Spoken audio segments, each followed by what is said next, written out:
Oke teman-teman, balik lagi di channel Krisna Adityo. Nih mohon maaf kalau lagi berisik ya, karena lagi ada kegiatan di rumah. Jadi kita masih bahas aja di sini tentang gimana sih caranya supaya kita bisa bikin si lagu itu penuh teman-teman, tanpa kita keriting-keriting tuh jarinya tuh. Ya, jadi kita cuman mencetnya simple aja, tapi suara yang dihasilkan itu bisa penuh. Kayak gimana? Yuk kita bahas di segmen Piano Intrik.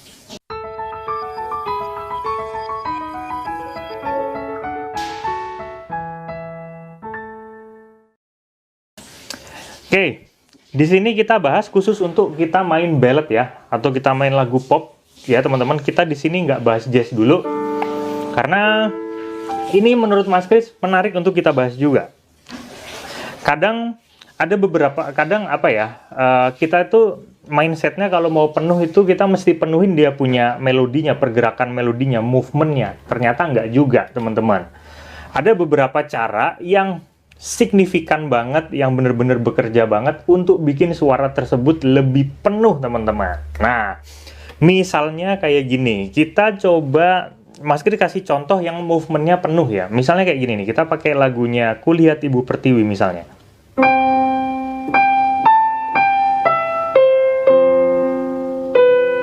Nah, kita bikin penuh ya, dengan menggunakan movement.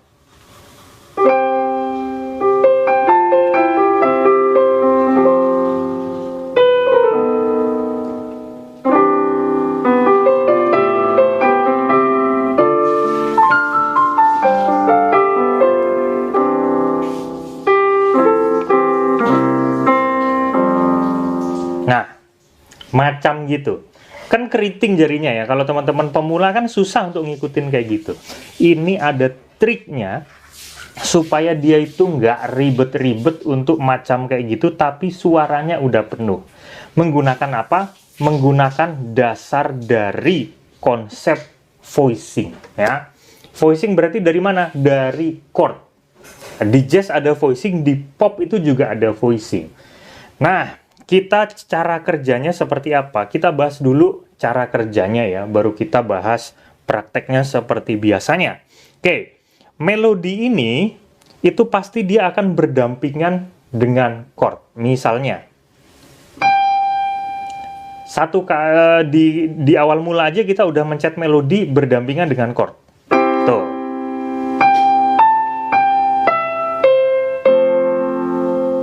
Nah,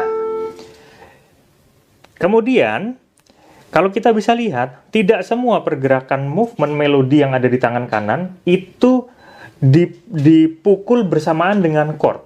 Kadang melodinya kosong, kadang bersamaan dengan chord. Contoh, ini barengan. Barengan. Kemudian tangan kanannya doang. Nah, di sini baru barengan lagi. Barengan lagi di sini. Lagi. Nah, ya, jadi ada sela-sela di situ di mana kita neken melodinya tanpa chord, dan ada di mana saat kita tuh neken melodi barengan dengan chord, teman-teman. Disitulah tempatnya. Di saat melodi ini ditekan bersama dengan chord. Nah, kita bisa bikin open voicing di situ. Contohnya, teman-teman harus tahu dulu chord yang akan dimainkan di lagu tersebut ya. Mas Kris kasih contoh lagu ini supaya gampang. Misalnya, C, F, balik lagi ke C.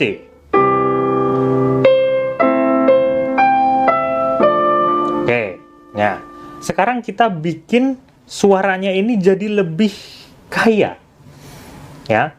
Misalnya kita bikin voicing seperti ini.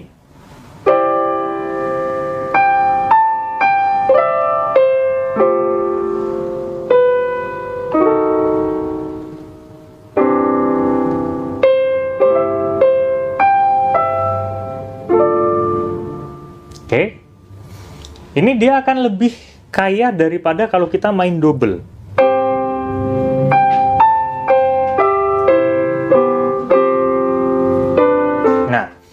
Karena apa? Karena yang kita pencet adalah chordnya. Kita udah tahu chordnya C. Cara kerjanya gini. Chordnya C. Oke. Di tangan kiri ini kita bisa gunakan 1 dan 5 aja. Nada ketiganya ini kita nggak usah pakai. Ini kalau teman-teman main root ya. Root itu C posisi normal, ya, dimana C itu ada di paling kiri. Kemudian kita tekan melodinya. Oke, kalau kita tekan hanya seperti ini, maka dia akan kosong. Kemungkinan supaya dia harmoni dengan di tangan kirinya, maka kita harus menambah si melodi utama ini dengan nada-nada yang ada di bawahnya. Kita bisa nambah begini. Oke. Atau kita bisa nambah begini. Ataupun kita bisa nambah seperti ini. Oke. Lagi.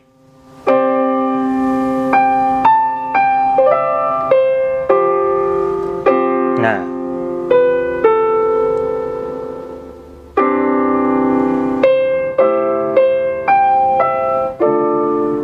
Oke. Voicing ini sebenarnya simple banget. Hanya kita menekan chordnya utuh, di mana kita menekan chord yang ada di tangan kanan, juga kita menekan sebagian dari chord yang ada di tangan kiri. Kenapa sebagian? Karena kita tidak menekan full seperti ini, 3 begini. Kita hanya menekan 2 saja. Bahkan hanya menekan 1 not aja. Jadi kalau kita bisa mainkan seperti itu, tanpa kita menggunakan movement, misalnya broken chord seperti ini, nah, kita udah merasa melodi itu akan penuh.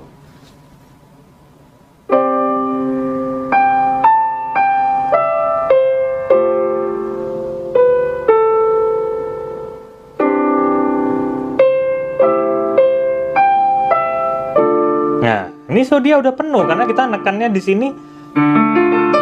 Nah, D minor begini. Nah, begini juga bisa. Ya, artinya apa? Chord yang ada di tangan kanan ini, kita nggak boleh lepas dari yang ada di tangan kiri ini ya. Dia punya, tatanan chordnya tuh. Oke. Cara yang kedua, kita bisa menambah passing chord.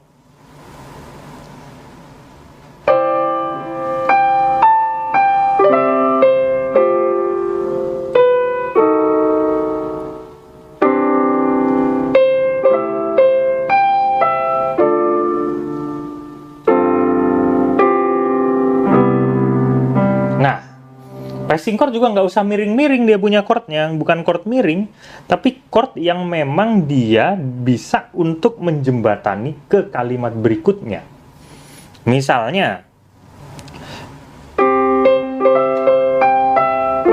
dari D minor masuk F on G, G, 7, masuk lagi ke C.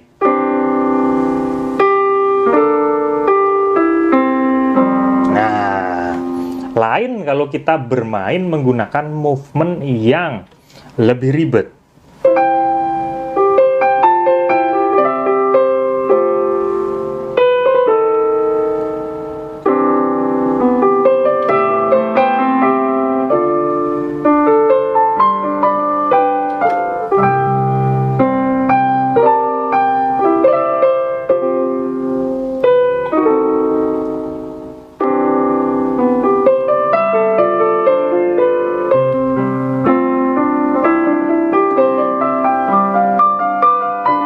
Nah, dan seterusnya. So, itu kan ribet ya mainnya. Kita bikin simple aja.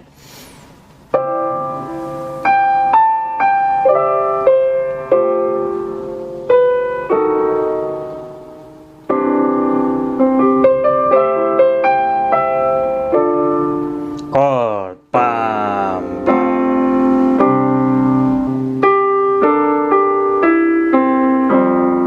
Jadi, walaupun teman-teman skillnya itu belum banyak, jarinya itu belum terlalu jago untuk melakukan penjarian seperti itu, teman-teman bisa melakukan seperti ini, gitu. Artinya apa?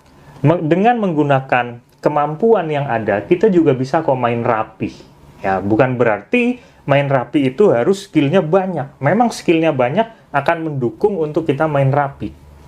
Tapi kalau teman-teman itu kan ke skill yang lebih tinggi itu prosesnya lama ya teman-teman. Nah, tapi kalau dari awal teman-teman dengan skill yang ada yang sekarang dimiliki terbiasa untuk bermain rapih seperti itu, artinya ketukannya pas, kemudian kita nggak usah neko-neko ngasih dia punya variasi, hanya dengan ngakalin seperti itu aja udah enak, udah penuh.